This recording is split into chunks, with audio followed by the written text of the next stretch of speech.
Hi you guys, welcome to beginner stamp class number 3. If you haven't seen the first two, I welcome you to go back and check out the first one and the second one. The first one we talked about everything to do with stamps.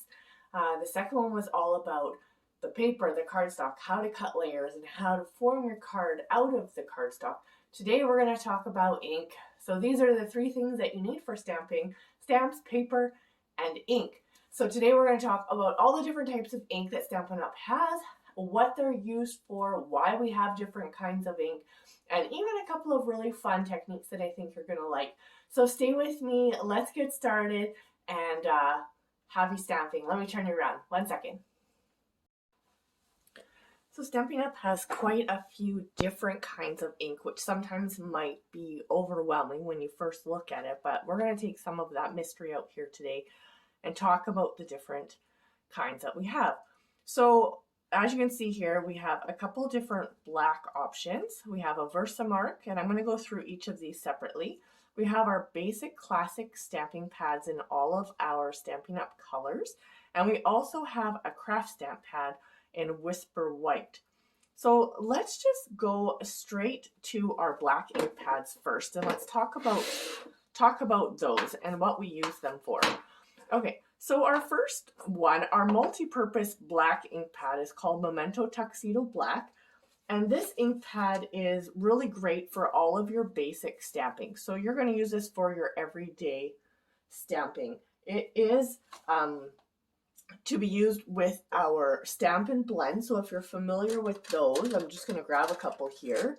These are, well, you know, not the prettiest ones, but these are the light soft suede ones here. And they are used with our Memento ink because these are alcohol based, and the Memento Black here is not. It is alcohol resistant. You can color with your blends and it's not going to move around or dilute or affect the image that you have stamped in black. So our Memento Black here, it is fade resistant, and it's also quick drying, which is why we recommend it for sort of everyday basic stamping, for your sentiments, for all of those things. But if you are going to color, the Memento ink works best with your stamping blends. Okay, let's move on to our Stazon. This is our other black ink pad, and this also comes in a brown as well. But this is your permanent archival type ink. So this works really great for scrapbooking and that type of stuff. I should mention both of our inks are acid free. This one here is permanent. It is waterproof when dry. So that means that this works really great for watercoloring. So this one I don't recommend for everyday stamping. And the only reason is because, one, it is permanent. So I mean, I am the kind of stamper that makes a mess all the time. So I get ink everywhere. So, but also it has an odor to it, which is kind of a sweet smelling odor. When you take the lid off here, it has a protective cover, so don't lose this. This is going to keep your ink pad from drying out. So I just set that in the pad here, but it does have a little bit of an odor to it when you use it, but it is permanent. It is a great long-term kind of ink. It is also the kind of ink you want to use when you are watercoloring. So because it is a permanent and waterproof when dry, you're going to stamp with this, and then you're going to use your watercolors with it, and it's not going to shift. And so I am going to show you something with that a little bit later here on, but this is a great one to add to your collection depending on what type of techniques and styles of stamping you like, but also as your collection grows. This is a great thing to have on hand, and I am going to show you one project with this today. So give me a moment for that. I also like to use this one with our dye-based ink. So this is all of our water-based dye ink, so our classic Stampin' pads, and all of the same ink that is in our Stampin' pads is also in our markers. These have the exact same ink in them, and which is one of the things that I really, really love about Stampin' Up! Is that we have all of the things that coordinate. So we have our stamp pads, we have our markers, we have paper, we have designer series paper, we have ink refills that look like this for our stamp pads, but everything coordinates and comes in each color. So that is a really nice thing. But with these different things, you can actually use these for watercoloring. And I'm getting ahead of myself, but I do want to talk about that in a little bit. I promised today to talk about some of our different options for using our ink. So, okay. So our classic stamp pads here, they come in all of the different colors that Stampin' Up! Has. Let me just show you in the catalog where you can find those. So right here on page 122 and 123, you're going to find all of the different Stampin' Up! Colors. And so all of these, as I talked about this in one of my earlier videos, so if you haven't watched Beginner Stamp Class 1 or 2, go back and watch those. There will be links at the bottom of this video for you. But we talked about the different color families and how Stampin' Up! Does that so nicely for you so that you can coordinate your colors easily. So there's the Brights collection, which we've used a lot in our beginner stamp class, and I've done that intentionally just so that you can see how you can use the same colors over and over and over again to create multitude of different projects, and you don't have to have everything. So find the family that speaks to you and use those colors when you first get started, or focus on building up that family of colors because you're going to know that they all go together. And then I always recommend to throw in a neutral, such as a black, and then most likely a brown you're going to want as well.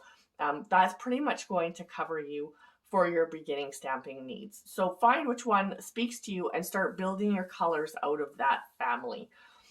We also have, so we have our 4 standard families: brights, neutrals, regals, and subtles. And then we also have in colors. So these are our current trendy colors, and every year they change out 5 of them and replace them with new in trend kind of colors or in colors. So we have 2 different ones. We have the ones that started last year, and we have the ones that just came out earlier this year. And more will be released this June with the new catalog. So every year you'll see those rotate, which is kind of fun because you get something different and new and to try, and something that's really trendy and current. Stampin' Up! Is really great about that. So let's look at some of our ink. So these ones are water-based. They are a dye ink, which means that they're going to kind of soak into your paper. They don't sit on top of your paper, unlike some of our other inks that we're going to look at in a minute. So when you get your ink pad, it's going to come basically like this on the back of your ink pad. And I wish I had a new one to show you, but I can kind of show you here a little bit. It comes with all of these stickers. And so these stickers here at the top, you have an English label, and then this one was just a solid color. And so what you do with these when you first get your ink pad is you just kind of pull, I just pull this up, and then I pull off one of these labels like this. And so if this was the English one, then you just kind of slide it right here on the front of your ink pad for your color. Now our ink pads, I'm going to just set this to the side for a second. Our ink pads, you can open them like this just by pulling them up, sort of like a makeup compact. So you would just lift it up like this, and then it slides into place like so forth. Now that I have it open, I am going to show you the other one that I said is just a pure color. I set right in here into this little inlay so that when my ink pads are open, I can easily see what color I have in front of me. It just makes it easier when you're working with a multitude of different colors. So that's where I put my second sticker. And of course, you can use them as you like. I did want to mention how I prefer to open my ink pads. When you first get them, they're a little sticky, and you could use a wax crayon if you would like to, just to kind of run along the sides here in the tracks, and that'll help loosen it up for you. But it really does loosen up on its own, given some time. But once it's a little bit looser, I actually just like to push up here at the top of my ink pad. It pops it open for me, and then it flips right away. I find that the easiest way to get it open without getting ink all over my hands, because sometimes if they stick, you accidentally touch the ink pad and get it all over your hands. And obviously when it's on your hands, it's easy to transfer to your work surface or your projects. So I really love doing it like that. Now this little tray here is super handy because what you can do, and I don't actually have this ink refill. Let me find one where I do. So this is a different color, Pool Party here. And again, I'm going to just pop it open. You can see I've done this on this one before, but this little inkwell is really handy for just putting in a little pool if you do want to watercolor. So your ink refills work really well for this. I just would literally take this and just add a drop here to my tray, and then add water with my aqua painter or with a paintbrush, and then just use that to watercolor, because when you close your lid, it's just going to transfer onto your pad, so you don't end up with all that mess. And it'll just stay there for you to use next time. The other thing you can do, you can try, the old pads worked a little bit better for this, but you can do this if you don't have the ink refill, is if you give your ink pad a really good squeeze, especially on the bottom, that what you're trying to do is get the ink pad to touch this bottom part. You can see sort of where that spot, well, that's where I had dropped the ink, but it's going to add a little bit of ink in here that you can also use to watercolor as well. So that's just a couple of ideas of how you can use these ink pads for other techniques as well once you get into watercoloring and whatnot. So watch for there. I do have some videos on that, so you can go back and watch those on my YouTube channel about watercoloring. Today, that is not what we're talking about, but I wanted to show you these pads. So again, these pads come in all of Stampin' Up's colors and all of their families. They have a really nice little I guess divot here and the corresponding piece set, so they just kind of sit together like this on top of one another, so it makes storage really easily and really nice too for them to stack like this.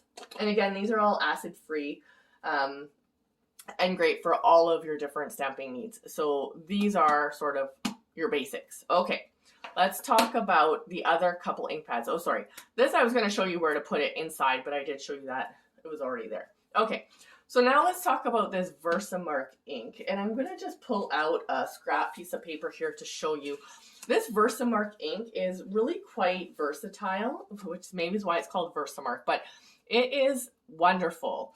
I think even for beginning stamping, and it opens up the door to a number of different techniques, but even just starting out, this ink pad, it creates a really nice watermark in any color, basically.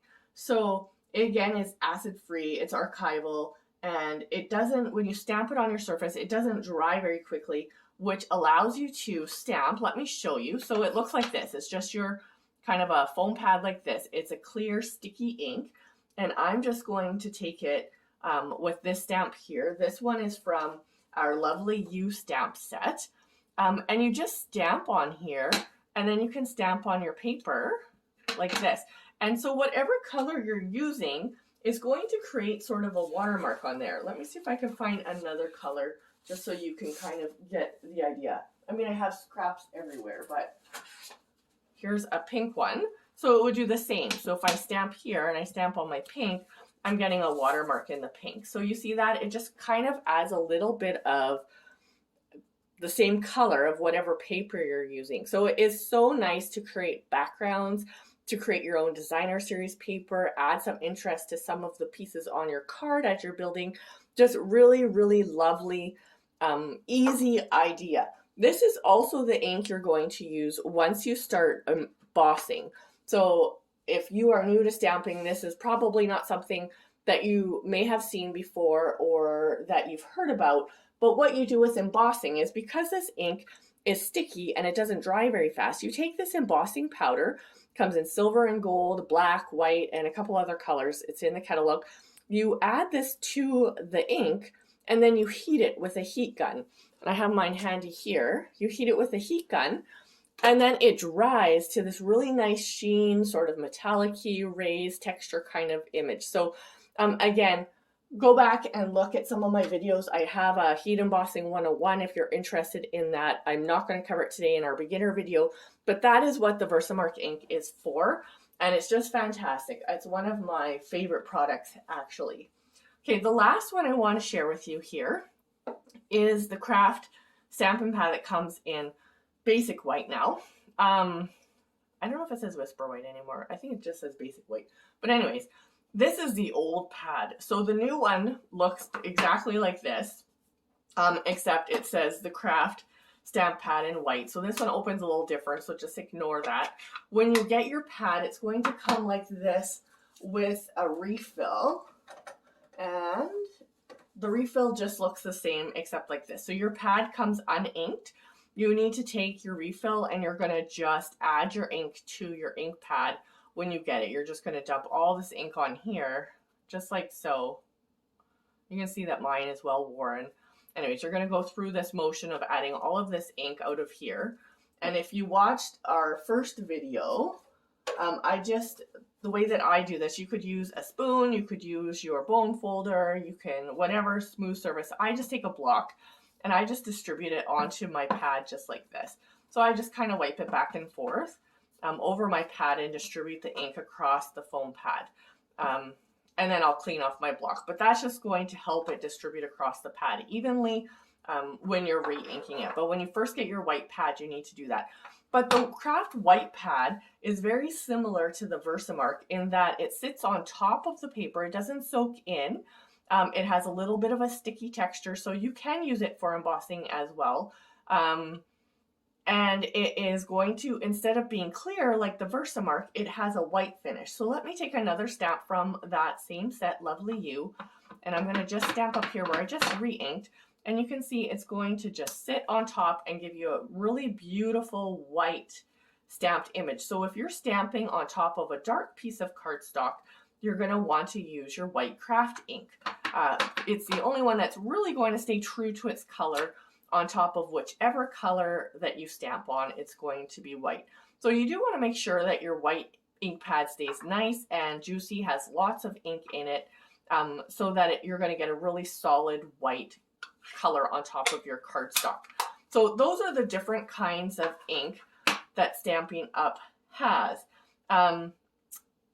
Just a lovely assortment, all for really beautiful, easy stamping, great ideas. And again, you're going to need to let your white ink just dry as well. It doesn't dry as quickly as the other because it's a pigment ink that's sitting on top of your cardstock. Okay.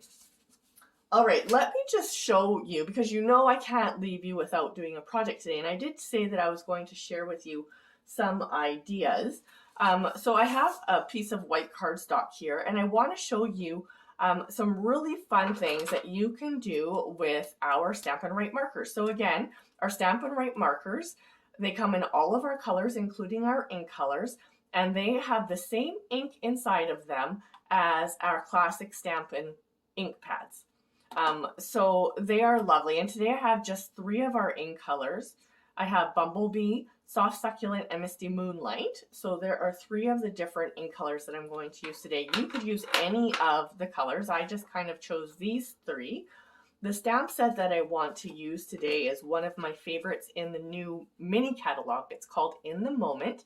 It is a cling mount stamp set, which means it is the red rubber, if you remember. And you do need to add your stickers to them when you first get it, but go back and watch the first video where we talked about stamps, and you'll get all of the information about how to do that when you receive your stamp set. These are going to mount onto your blocks just like so.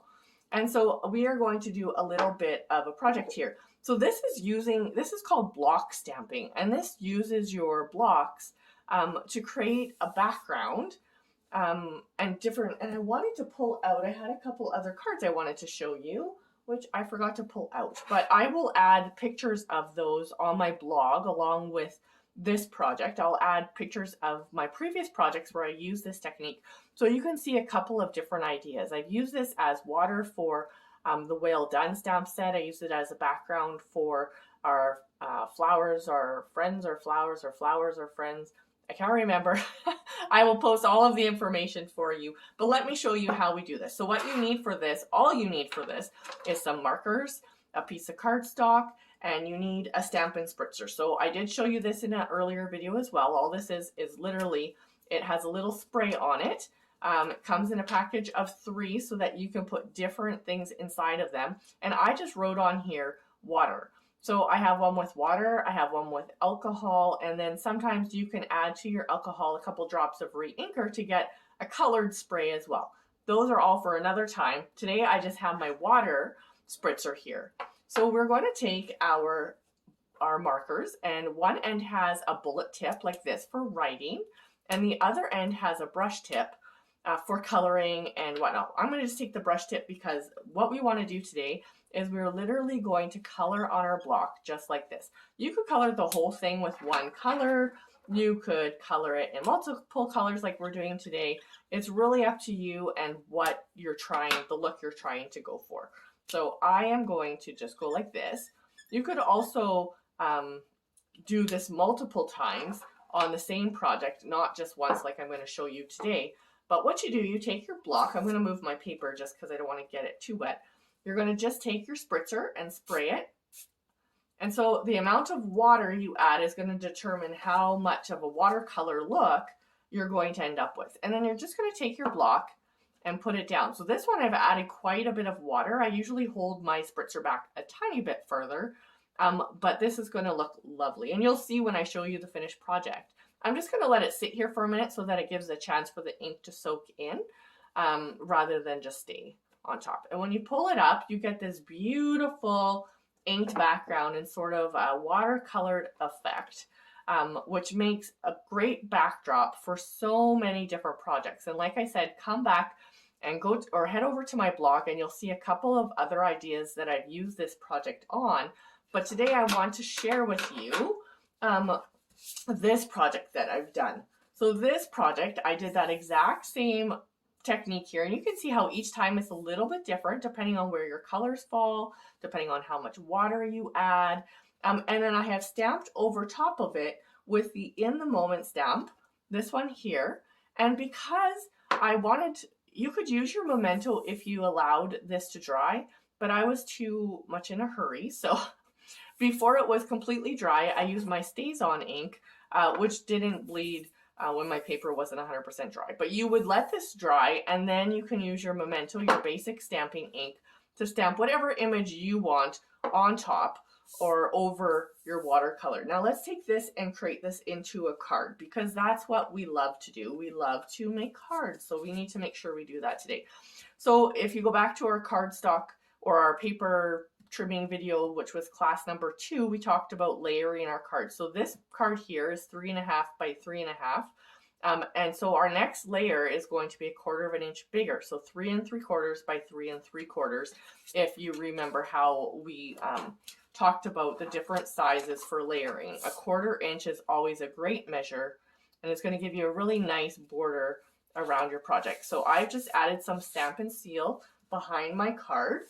I'm going to actually just layer this onto a piece of white, but I've also cut just a piece of designer series paper. So all of our different colors come in designer series paper with double-sided with different patterns on them. This one here I've chosen in soft succulent because it matches one of the colors that we're using. I'm going to actually just put it up here towards the top. So I've cut this the same width of our card front, which is 4 1/4, and then I've cut it at 2 inches. So I'm a little crooked here because I don't want to get my head in the camera, so I will just trim this off a little bit with my scissors. Now you've noticed probably if you've gone to the link, the shopping link in any of my videos, the list is getting quite long, so don't be deterred by that. The list is everything from all of my videos. Every time I put up a video, I add to it so that if you go there, you're going to find all of the beginner supplies that we've been talking about. Including like paper snips and trimmers and whatnot. So you would just click off the things that you don't need or add the things that you want to that before your checkout. But I have everything listed for you in a shopping cart for you ready to go that you see today, that you've seen in my previous videos. So make sure you check that out. Now this one, again, I'm going to just add this with a Stampin' Seal. You could totally put the dimensionals on that we talked about last week to give it a little bit of interest. But I'm going to just put this up like this. And the reason I'm doing that is I wanted to leave some room down here for my sentiment. So I'm going to stamp this down here. So you could 100% stamp this in any of the colors that you wanted to. The Misty Moonlight that we're using here, the Soft Succulent, the Memento Black. But I wanted to share with you another way you can use your markers today. So our markers, we can use them to color onto our stamps. And this works the best with our cling mount stamps. You can do it with the photopolymer. I just find it dries a lot faster on the photopolymer. So sometimes you don't get as nice of an image, but it is beautiful. It's a really simple technique. So I'm going to take my colors. I'm going to take my Misty Moonlight, and you can color any image, not just sentiments, different colors. So for example, here I'm just coloring, I'm going to color part of my sentiment with the Misty Moonlight and part of it with the Soft Succulent. But you could also do that on flowers. If you wanted a green stem and a color for the petals of your flower, this is how you would do that. So anyways, I'm going to color all of these little words here with my Misty Moonlight. And I'm going to color all of the larger script ones with my Soft Succulent. So then my sentiment has two different colors on it. And I just think it's kind of fun. And it's a really easy way to make something just go from, you know, average to, wow, how did she do that? You know, so some of these little tips and techniques are just super to have in your pocket. So this is a really fun one here. So you can buy the Stampin' Write markers either in families of colors. So they'll come either the whole set of brights together in a pack of 10, or you can purchase the whole, all of the colors together, except for the in colors don't come in the full package of all of the family colors. But other than that, you will get that. So you could stamp directly with this. Because it's taken me a few seconds to get this on here, I'm going to actually just huff with my breath to kind of re-moisten. So it's really not a COVID-friendly activity, but these are your stamps. You could do what you want. So just give it a little bit of a huff to just re-moisten that. And I'm going to just stamp that right down here. And you're going to see what we get. See how we've got the dark and we've got the light here? So you've got two colors with your sentiment. Beautiful. So we could add some embellishments to this, or we could just leave it as is. However you decide you want to do that, but you know me, I like to add some embellishments. So let's take our basic jewels here and just add a few of those on here, just to make it, you know, something special. And again, I usually like to work in odd numbers. And I love my Take a Pick tool because it lets me see where I'm putting everything. So maybe I'll just put this down here. There we go. We've got our 3 on there to add a little bit of interest. You could add some ribbon or whatever embellishments you are partial to, but there's a beautiful project. So I wanted to share that with you of how you can use your markers for a number of different things today. This block stamping is a lot of fun. Again, I will add a couple more ideas on my blog, some more pictures for you. If you have any questions about any of the inks that you've seen today, or how to use them, when to use them, what are the best colors if you're struggling to know which colors you should really get started with, it might really depend on the stamp set that you're drawn to. If you're drawn to a stamp set that has a lot of trees and foliage in it, you're going to want to make sure you have some greens and some blues probably to go with that. If you're looking at something fun like a rainbow, you're going to want to decide you know, what colors you want in your rainbow and make sure you have those on hand. The other way we've talked about is pulling out colors out of our designer series paper. So if you've purchased a pack of paper, it'll have a list of all the colors on there that are in that paper. And that's always a great way to decide which colors to purchase as well, because it's all going to coordinate together. One of Stampin' Up's best features is their color coordination. You know that everything is going to go together because the colors are all listed. They have all of the different products and all of the colors. But I would be happy to help you put together your order or talk about color coordination further. But anyways, thank you so much for joining me for the third class, our third beginner stamp class. I know there was a little bit of a delay in getting this video out to you, just some family things that were not, I wasn't able to avoid that took up some of my time. But I do have another video coming out for you. Our fourth video is going to talk about stamping with kits. Kits are a fantastic way to begin to stamp and to build up your collection. But we're going to talk more about that in our fourth and last class of beginner stamp class. So anyways, thank you for joining me. If you missed the other two, go back on my YouTube channel or head over to www.sarahlynstamps.com. I've got all of the videos and so many more ideas and resources for you there. So I hope you'll check that out. But thank you for joining me and happy stamping. Bye.